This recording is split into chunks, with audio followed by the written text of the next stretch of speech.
નરા જિલ્લા પંચાયત સીટની વિશેષ બેઠક ખેડા લોકસભાના ઉમેદવાર શ્રી દેવુસિંહ ચૌહાણ સાહેબની ઉપસ્થિતિમાં યોજાઈ।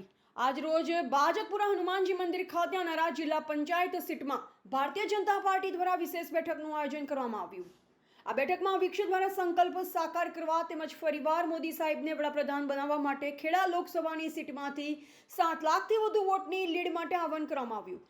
વધુમાં કહેવામાં આવ્યું કે સૌપ્રથમ બૂથ ઉપર વિજય મેળવવા માટે સૌ કાર્યકર્તાએ ખૂબ જ મહેનત કરવી પડશે। આ પ્રસંગે ખેડા લોકસભાના ઉમેદવાર શ્રી દેવુસિંહ ચૌહાણ, જિલ્લા ભાજપ પ્રમુખ અજયભાઈ બ્રહ્મભટ્ટ, ધારાસભ્ય શ્રી રાજેશભાઈ ઝાલા, મહામંત્રી રાજેશભાઈ પટેલ, અપૂર્વભાઈ પટેલ, પૂર્વ ધારાસભ્ય શ્રી કનુભાઈ ડાભી, વિધાનસભા ઇન્ચાર્જ જીતેન્દ્રસિંહ ચૌહાણ, કઠલાલ ભાજપ સંગઠન પ્રમુખ શ્રી પ્રવીણસિંહ પરમાર, મહામંત્રી દલપતસિંહ ડાભી, સંગઠનના સૌ હોદ્દેદારશ્રીઓ, શક્તિ કેન્દ્ર ઇન્ચાર્જશ્રીઓ, સરપંચશ્રીઓ તેમજ મોટી સંખ્યામાં કાર્યકર્તાઓ ઉપસ્થિત રહ્યા હતા। રિપોર્ટર મનોજસિંહ સોલંકી, ખેડા।